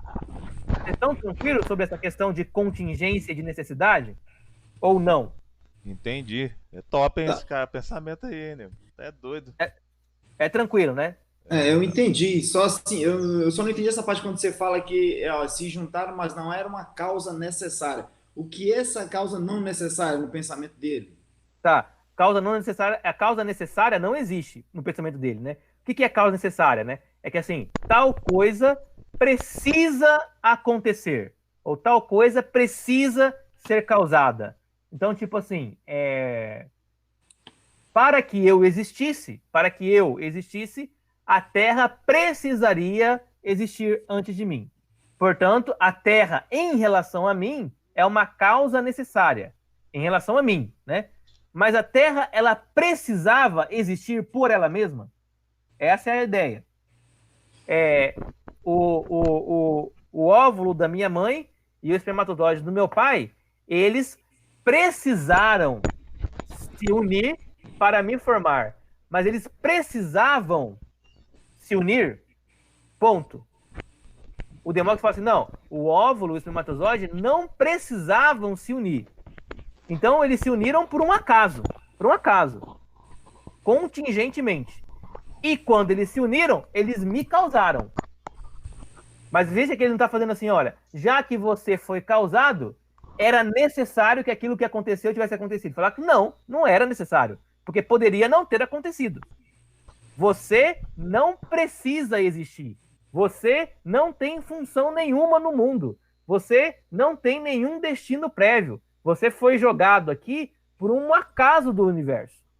E da mesma forma que você foi formado, você vai ser desformado e você não significará nada para o universo, porque ele estará sempre se modificando a todo momento. Ele anula totalmente a noção de causa eficiente, causa final, causa inteligente. E ele faz alguma relação de causa primeira? Não tem causa primeira. Existe ciclos infinitos, né? Porque causa primeira significa que existe, então, um início, né? E só tem um início quando você, vamos dizer assim, quando você faz um recorte arbitrário, né? Olha, qual é o início do Lennon, né? O início do Lennon é o espermatozoide do pai com o óvulo da mãe. Mas isso não é o início de fato de tudo. Isso é só o início deste ser, que é o Lennon, que não é um ser necessário, é um ser transitório e contingente, e que, por ser contingente e desnecessário, ele não precisa, né? Não precisa ter um início especificamente, uma causa primeira específica. Ele não é que ele não diz que não exista a causa primeira, mas é que não é necessário, né, que você pense sobre isso. Por quê? Porque como é um ciclo perene e permanente, né, de causas, você nunca vai ter como saber se a causa primeira foi de fato, né, o espermatozoide do seu pai ou da sua mãe, ou foi uma causa infinita anterior. Porque você fala assim, olha, tá, então o início, a causa primeira do Lennon foi o espermatozoide do pai e o óvulo da mãe, tá? Mas aí você vai ter que dizer que, além disso, a causa primeira vai ter que ser o encontro do seu pai e da sua mãe. E aí vai virar um ciclo. Isso. E vai ter que ser o encontro do seu avô com a sua avó. E vai ser aí você não vai chegar a uma resposta. E não tem, exato. Por isso que eu falo assim, não tem causa primeira. Por quê? Porque é ao infinito, né? Não tem mais, a menos que você atribua alguma divindade, né? Aí vai ser um outro pensamento. Né? E aí vai falar, bom, as divindades existem, ou ele vai falar, as divindades existem, mas elas também são parte do ciclo, né? Do ciclo de degradação e de agrupamento, né? Eles também são átomos também. Aí fala, pô, olha lá, o Zeus é filho, né, de Cronos, né? Nesse pensamento, né? Então no pensamento dele. Nessa premissa, então, né? Isso. Por isso que eu falei para vocês, né, que o Marx fez a sua obra, o doutorado dele, né, com uma tese sobre Demócrito, né? O que ele está querendo dizer? Por que isso encanta tanto Marx, né? Porque com isso o Marx está falando assim, bom, então nada do que precisa continuar sendo como é. E nada do que foi é sinal de que as coisas precisarão repetir-se, né? Ou seja, tudo pode se fazer novo a qualquer momento. E aí vem a ideia depois de revolução, depois de transformação, depois de mudança, né? Quer dizer, por que as coisas são como são? São porque foram por acaso, não foi porque existe uma razão para ser. E a ideia de ateísmo também ela é marxista, né? A ideia do ateísmo é uma derivação disso, né? Não sei se ela é marxista, não. Eu acho que ela é anterior a isso, né? É anterior, mas Marx adotou para a filosofia dele, né? Ah, sim, o Marx ele era ateu, né? Com certeza, né? Ou ateu, ou pelo menos agnóstico nesse sentido. Mas pelo menos no livro que eu li dele, ele fala que ele era ateu, né? E o movimento que ele criou, essa revolução, ele tinha que adotar para si o ateísmo. O problema, vou te falar assim, o Marx, ele não sei se ele era ateu, a questão é que ele era antirreligioso, por quê? Porque ele entendia que a religião, ela estava a serviço da ideologia burguesa, né? Então, assim, mas assim, não pode haver uma religião. O Marx vai falar assim, bom, se essa religião, ela for libertadora, né? Se essa religião, ela for transformadora, talvez. Mas como ele não divisava, né? Ele não conseguia perceber a possibilidade de uma religião com esse potencial, ele não admitia que aquela religião lá ela pudesse ser uma religião verdadeira, né? Ou Mas negou. aí o sentido de libertadora de uma religião aí é uma percepção subjetiva da realidade que ele tem, né? Isso, é porque a realidade para ele é uma realidade de transformação, de mudança. E E a aí religião, inclusive ele mesmo fala, né? Ele mesmo fala que tem uma frase dele que diz assim, olha, até hoje os filósofos tentaram entender a realidade, nós precisamos mudá-la. isso. O que que é uma religião? Uma religião é uma tentativa de você manter uma tradição, né? Manter uma Uhum. tradição. Então, uma religião que não tenha tradição é uma religião que para Marx seria algo interessante. E o que que é essa religião, se não o próprio movimento comunista, né? O próprio partido comunista, né? Isso, sim. Então, é a religião material. É o É a que maior o religião do Olavo mundo, eu acho, mano. é o que o Olavo chama lá no Jardim das Aflições, né? É a religião civil, que ele chama, né? É religião civil, né? Por Não exemplo, recordo. Oi? Não lembro não do que ele chama. Eu acho que religião civil, que ele fala que começa lá com os romanos e tal, né? É na segunda parte das Aflições, né? E aí ele pega e ele... O que eu ia falar? Então, por exemplo, teologia da libertação, né? Teologia da libertação é isso, né? É uma teologia que rompe de maneira crítica, né, com toda a tradição, propondo, né, uma atualização permanente do discurso religioso para atender a determinadas demandas da luta política, né? Então, existe a possibilidade do Marx ele ter uma religião, mas ele vai negar a religião na época dele, porque ele não via a possibilidade da religião ser um instrumento utilizado na transformação. Para Os ele, livros. pode Foi falar. mal, Zac, fala aí. Fala aí. Para ele, a religião é um instrumento que o burguês usa para alienar e manter as coisas da mesma forma, né? Para permanência. Pode É, falar. eu estou estudando a história do cristianismo aqui e essa percepção também que eu tive dele aí. Não é que ele era ateu, não, mas ele tinha uma, sei lá, a religião dele da cabeça dele lá, só que ele ia contra esse estilo de religião que todo mundo usufruía na época lá. Pelo menos o que eu entendi foi isso. A Mas religião ele estabelecida. disse, né? Ele escreveu no livro dele que nós devemos adotar para nós o ateísmo. Isso aí são palavras dele, né? Segundo o livro. Então, mas Mas entende, ateísmo né? para ele era diferente, eu acho, no caso. Entende, por exemplo, o Sócrates foi acusado de ateísmo. Por quê? Porque ele negou os deuses da cidade, né? É.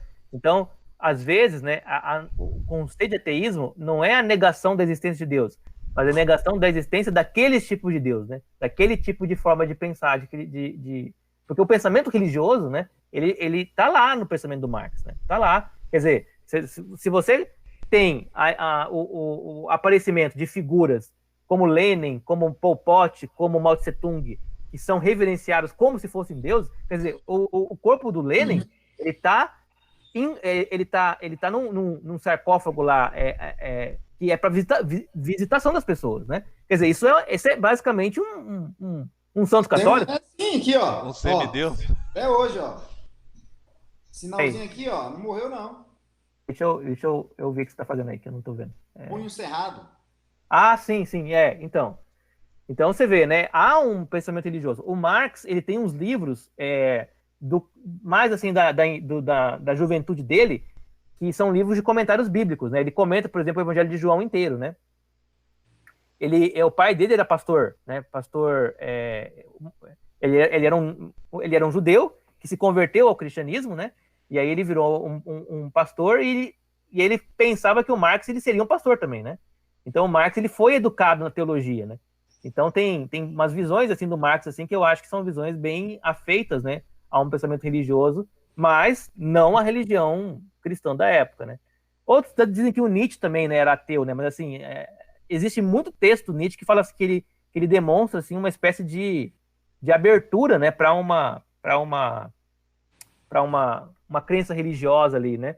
O Nietzsche, eu tive um professor na faculdade, lá na Federal, que ele era especialista em Nietzsche, né? E ele não era ateu, ele falava que ele era panteísta, né? Ele acreditava que tudo era divino, né?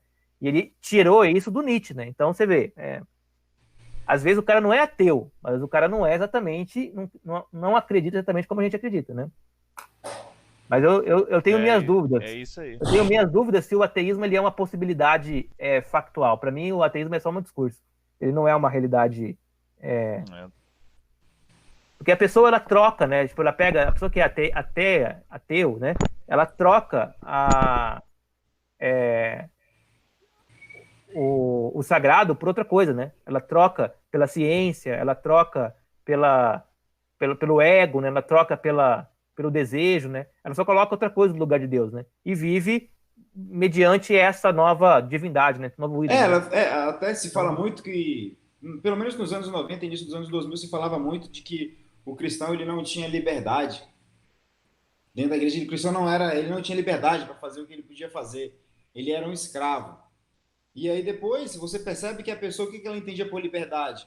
Eu poder sair numa balada, encher a cara de cachaça, transar com 200 mil mulheres ou 200 mil homens. E aí você percebe que também isso não é uma liberdade. Você é escravo do seu próprio desejo. É isso mesmo. Então a liberdade ela não existe. É isso mesmo. É isso mesmo. Então você vê, né? A liberdade é um discurso que ele é mais um discurso simbólico, né? Do que algo real. Sim. Algo real, assim, que você, de fato, vai lá, não, aqui, ó, tenho liberdade. Não, ela é uma figura de linguagem para identificar você é escravo de alguma coisa, ou do seu próprio desejo, ou do desejo de alguém. No caso do cristão, ele é escravo da vontade de Deus. Isso, A liberdade do cristão é a capacidade que ele tem de dizer não. Sim. Né? Não vou fazer tal coisa, né? Por uma ética que informa ele. Mas é bem isso mesmo, né? Assim, você vê que muito do discurso, o Olavo fala muito sobre isso também, né? A maior parte dos discursos que a gente tem hoje na filosofia são discursos que estão defendendo figuras de linguagem, não estão defendendo realidade. Pensamentos, Estão defendendo, assim, pensamentos que não são pensamentos reais. Assim, isso. Exatamente isso. A realidade. São pensamentos de desejos. A realidade fictícia, né? Isso realidade mesmo. Subjetiva. É isso mesmo. Eu nem diria subjetiva, mas assim, no sentido de só um discurso, é só uma narrativa, né? Existe uma vamos ideia lutar, só, né? Vamos lutar por liberdade, né? Tá, vamos lutar por liberdade, né? A famosa, como o Constantino fala ali, né? É a criação de um espantalho. Isso inclusive é uma falácia discursiva, né? A falácia do espantalho, né? Mas é bem isso, né? Quer dizer assim, vamos lutar por liberdade. Aí, beleza. Mas como a gente vai lutar? Desse jeito. Mas eu não posso lutar do outro jeito? Não, do outro jeito não pode. Bom, então que livre que eu sou, né? Que liberdade é essa, né? Que liberdade é essa que eu não posso lutar do jeito que eu quero, né? Você tem que ser feminista, defender o direito das mulheres, fazer o que elas quiserem. Beleza, eu quero ficar em casa e cuidar da família. Não, isso você não pode. Então. Mas você não é livre, entendeu? Exatamente. Né? Então você percebe que o mundo está de cabeça para baixo mesmo. Porque não está discutindo realidade nenhuma, né? Está discutindo só O Olavo sempre fala o seguinte, olha, inteligência é você perceber de forma correta a realidade. Sim. Por exemplo, né, perceber que a liberdade, ela não é um dado, a liberdade como se pensa, né, não é um dado da realidade. Né? Não existe liberdade absoluta, não existe liberdade plena. Então, isso é a primeira coisa, né? Então, dentro daquele limite de liberdade, o que nós estamos querendo exatamente? Né? E aí, o discurso começa a desconstruir o discurso, a ficar mais claro, né? E ele fala também, o Olavo fala o seguinte, olha, hoje não existe mais pensadores comunistas, aqueles pensadores de intelectuais de esquerda. O que existe hoje é um bando de criminosos e delinquentes. É isso que existe hoje. O Olavo fala isso, né? Fala o imbecil coletivo, né? Que ele na verdade só repete, né? O que foi dito antes como se fosse uma cartilha, né? E aí você volta novamente a questão lá da religião, né? Quer dizer, vira como se fosse uma religião mesmo, né? Vira uma religião, né? E aí eu pergunto, né? Bem que as nossas igrejas hoje estão... A nossa igreja hoje, que é religião, também está cheia de outro Deus que não é o Deus da Bíblia, então... Então é isso aí, né? Então, assim, eu tenho uma dificuldade de entender o Marx como um ateu. Eu acho que o Marx, ele é, na verdade, um cara que tem uma crença, né? Uma fé ali em não no cristianismo, né? Não no cristianismo. E nem nas religiões tradicionais, né? Mas em uma outra forma de vida religiosa, né? Só que os marxistas não admitem isso, não vão admitir isso nunca, né? Mas o fato é que se você tivesse um mundo... Você teve, né? O mundo comunista que existe, ele é um mundo basicamente de uma grande igrejona, né?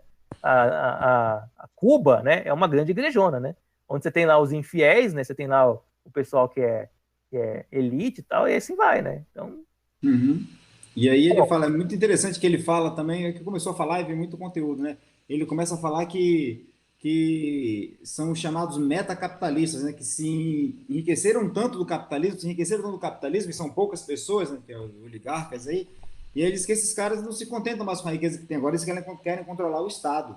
Então, sim, sim, sim. quem acha que o comunismo ele surge, ou o socialismo surge numa sociedade destruída, não, é numa sociedade rica que a consequência vai ser a destruição dela economicamente, né? Porque a concentração da riqueza fica na mão de poucas pessoas aí, trilhardárias, né? Sim, é o George Soros, né? É É um o deles, né? Rockefeller e tal, né? Ford, né? Ford morreu, né? Mas aí é É a Fundação Ford, né? fundação, é. É bem isso que ele fala mesmo, né? Rothschild, né? Isso mesmo, né? É bem isso que ele fala mesmo. E aí, inclusive, ele fala que o comunismo, na verdade, ele é só um instrumento, né? Sim. Desses grandes Você tem um oligarcas. discurso bonito, porque a sociedade, em suas camadas, a pobreza, a miséria sempre vai existir. Você não consegue se livrar disso, desde que o mundo é mundo, a miséria sempre existiu entre determinadas classes de pessoas, e você usa isso como argumento para você trazer a ideia de que você pode mudar aquilo. E aquilo É, fica um discurso bonito. Aí entra no patos, né? Você faz o patos e tem o ethos, mas o logos não tem. Mas o patos e o ethos já é suficiente para você começar a construir a sua ideia. E quem tem dinheiro para financiar, financia, enriquece ainda mais. Chega o poder e falou: pô, já cheguei aqui, para mim, o que falta agora? Agora eu quero controlar o Estado. sim, controlar o mundo, né? É isso Sim. mesmo. Bom, em termos de epistemologia, então, os atomistas vão dizer que existe uma gnose, né? Ou seja, um conhecimento, né? E o nosso conhecimento, ele deriva dos eflúvios, né? Que é o de desprender.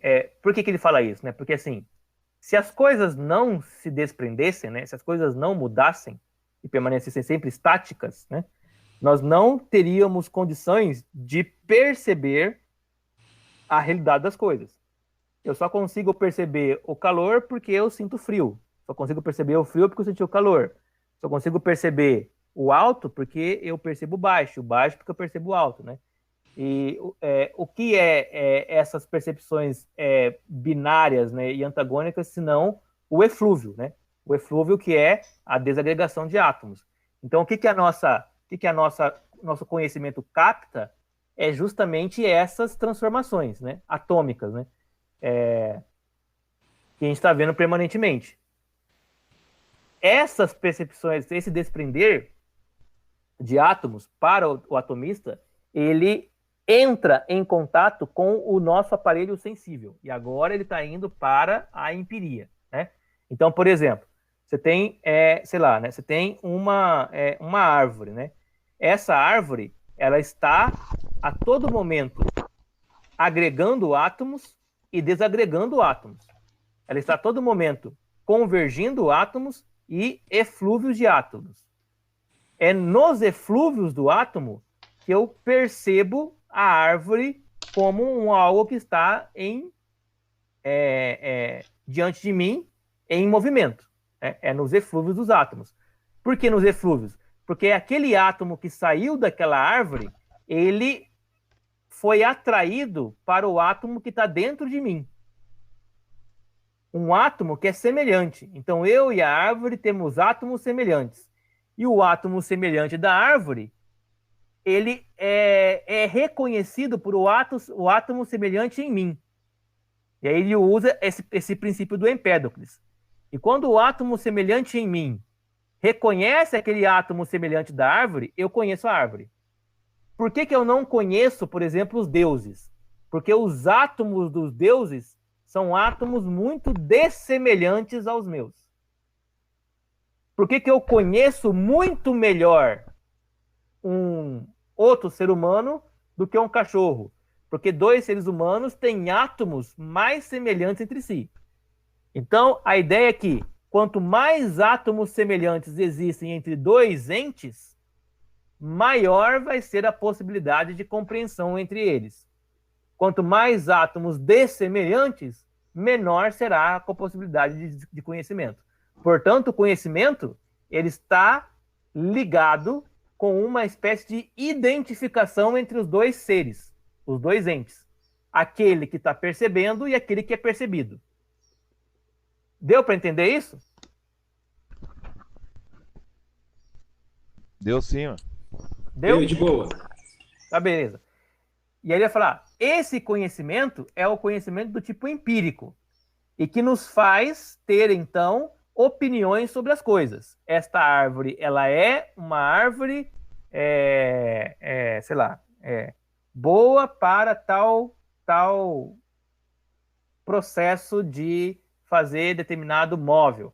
Essa árvore, ela tem tal idade, essa árvore, ela tem tal coisa. Então, todo conhecimento empírico é conhecimento de opinião, né? A pessoa fala assim para você, você sabia que todos os homens são estupradores em potencial? Essa é uma opinião com base em uma empiria, em uma experiência que essa pessoa tem, né? Que essa pessoa está falando tem, de ter percebido e olhado vários casos de estupro, vamos dizer assim. Mas como o bom, né? Como o Demócrito está falando, isso é uma opinião. Uma opinião, ela é algo importante, ela é algo necessário, ela é algo que ajuda a gente a viver, né? Mas ela não é a verdade. Uma opinião não é a verdade.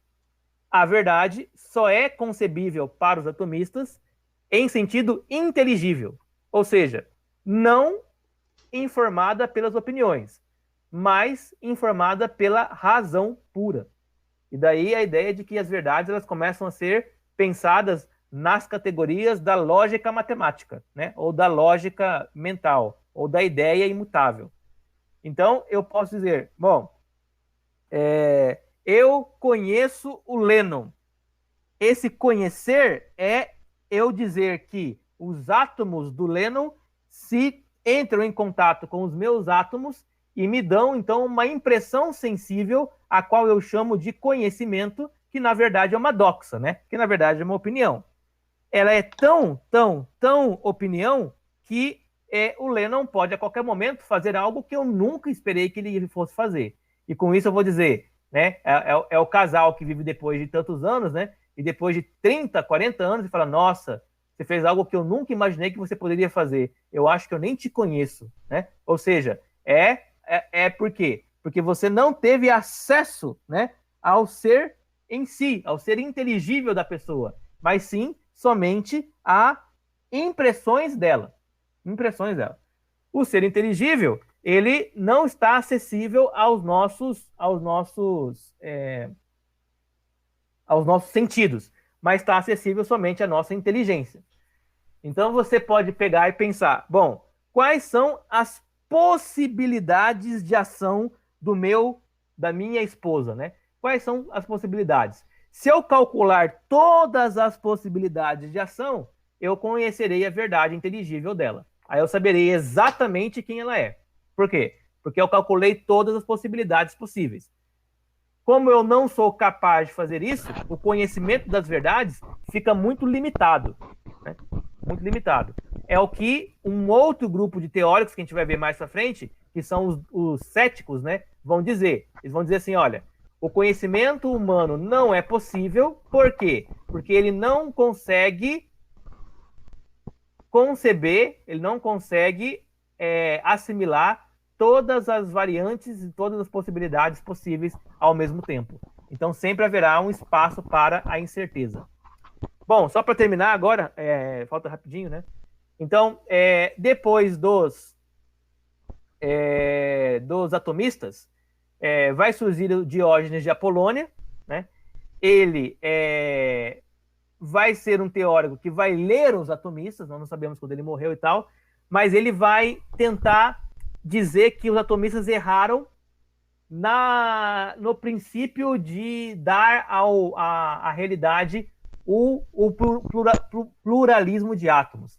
Então ele vai tentar voltar para o monismo, né? Olha só que interessante, né? A gente quase não sabe nada sobre a vida dele, né? Sabe que o pai dele era banqueiro e que ele foi exilado da cidade natal por falsificar moedas. Na verdade, o pai dele saiu fugido, né, da cidade, né? Porque falsificou moedas. Ele foi contemporâneo do Anaxágoras, né? O cara que falou sobre as homeomerias lá.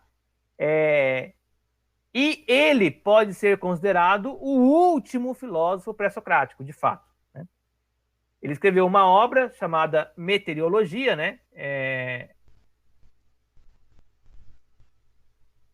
Que era um livro, um livro sobre a natureza que falava sobre coisas, observações meteorológicas. Mas isso aqui que é importante, né? Então, o que o Diógenes vai falar? O Diógenes vai falar assim, existe um único elemento, não mais uma série deles, chamado ar infinito. E nesse ponto, ele voltou lá para o Anaximenes, né? É o ar infinito. E esse ar infinito seria o elemento que daria origem a tudo que existe. Né? O ar infinito. Então, ele, depois de toda a discussão dos pluralistas, ele volta com essa ideia do monismo. Por que ele volta com a ideia do monismo? Porque ele queria resolver o problema do ser novamente. O problema do ser, ele foi fragilizado pelos pluralistas, que afirmavam que um átomo ele é diferente do outro. Quando ele volta para o princípio unificado, né, o monismo, ele vai salvar novamente a ideia do ser. Mas com isso, ele está não mais lidando com o problema de explicar por que seres tão diferentes existem, né? Que é o que os atomistas explicaram, né? Seres diferentes existem porque existem átomos diferentes, né? Átomos com forma diferente. Agora ele volta. Não são átomos, são tudo ar infinito. Bom, então como que existem seres diferentes, né? E aí ele vai usar a mesma explicação do Anaximenes. Por rarefação e por condensação, os seres eles existem de forma diferente porque eles se condensam em qualidades diferentes, né? E, por último, o Arquelau de Atenas, né? O Arquelau de Atenas, ele, em tese, né, teria sido o primeiro a ensinar filosofia em Atenas, né? Então, um ateniense, né? Um ateniense que ensina em Atenas. Ele teria sido discípulo do Anaxágoras, né? Que é o cara das homeomerias, novamente. E provavelmente ele teria ensinado Sócrates, né? Teria sido uma pessoa importante, né, no pensamento socrático.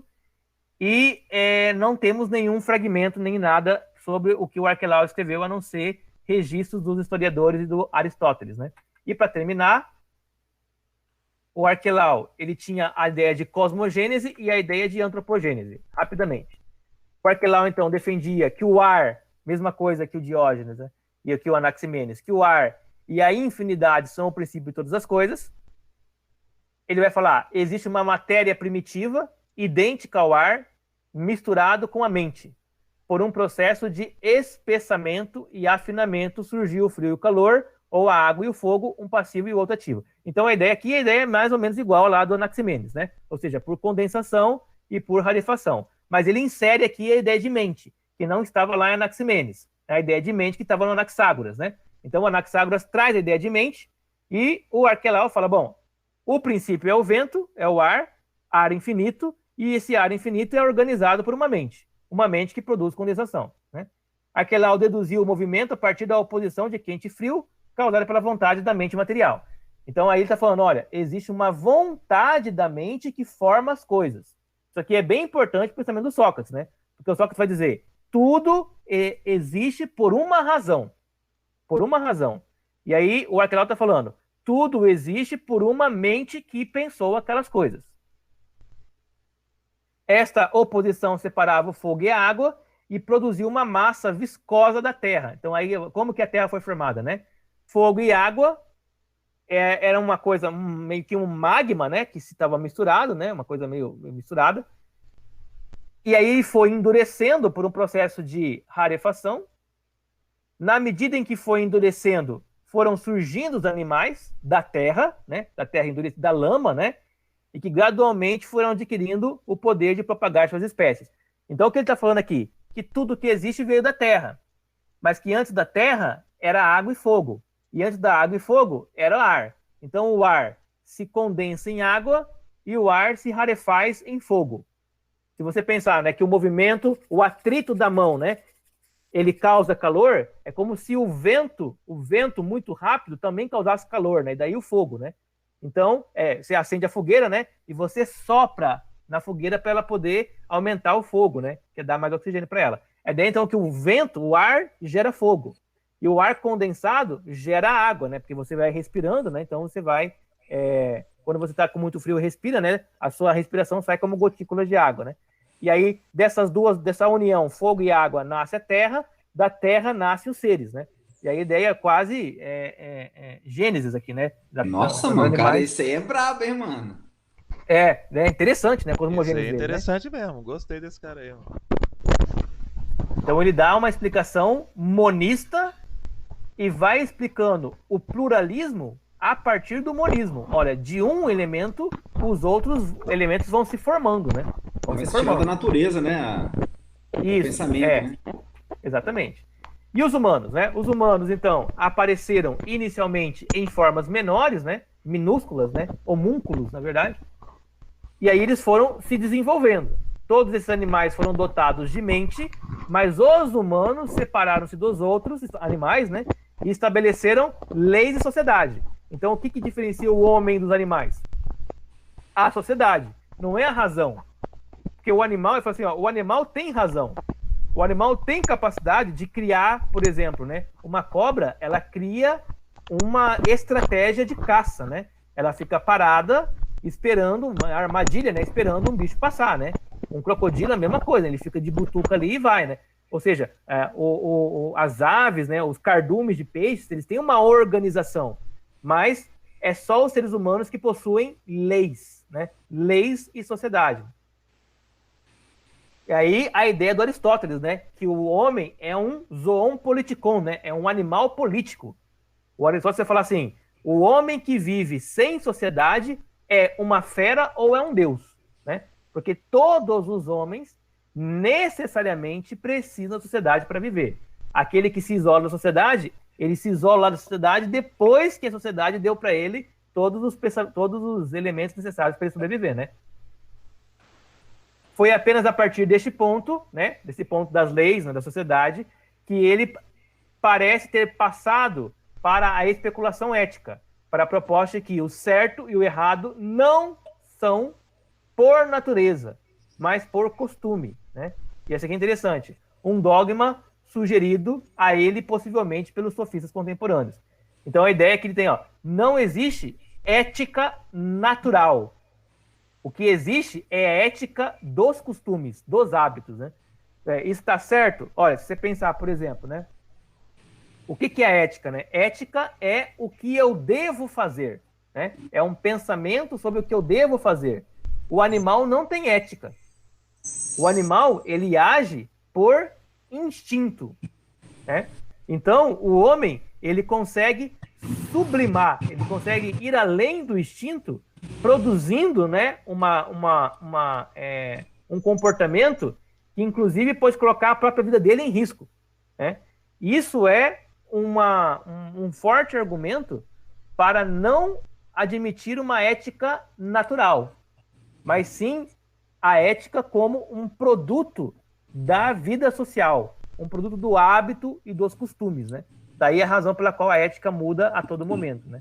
Isso não é absoluto, quer dizer, não é que todo mundo pensa isso, mas é um primeiro passo para você começar a pensar a ética como algo que pode ser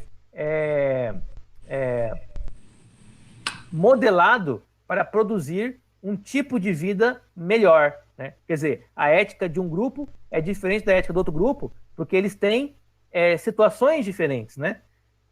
Você pode pensar assim, a ética desse grupo aqui é uma ética matrimonial monogâmica. Mas essa ética matrimonial monogâmica, ela funciona neste espaço, mas pode não funcionar num outro espaço, onde os recursos são muito pequenos, né? São muito menores, e a quantidade de mulheres é muito grande. Então, a poligamia, ela pode ser algo que ela é uma ética aceitável em determinado grupo e não aceitável no outro.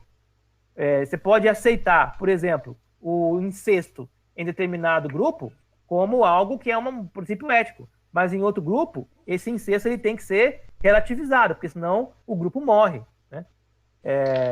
Você pode pensar, por exemplo, né? A poliandria também, né? a poliandria é a mesma coisa, né? Quer dizer, em um grupo, em um espaço onde você tem uma quantidade de recursos muito pequeno, um homem ter várias mulheres é uma coisa impossível. E um homem ter uma mulher e um filho é também muito difícil. Mas se ele tem 10 homens e uma mulher só, quer dizer, essa mulher ela vai gerar um filho, o filho vai ser filho dos 10, e os 10 vão cuidar para que aquela mulher e aquele filho sobrevivam. Quer dizer, é uma forma muito mais eficiente, né? De você permitir a existência daquela sociedade dentro daquelas condições de vida. Então, é uma inovação, né, que o Arquelau faz, e que se vocês pararam para perceber, né, ele dá um pulo, um salto de pensar não apenas só na matéria, na natureza, né, na physis, mas começa a pensar na psique, ou seja, na forma mais antropocêntrica, né, que é o que vai abrir, né, a possibilidade de a gente pensar a partir de agora, então, os sofistas. Beleza? Beleza. Show. Então, na aula que vem, nós fazemos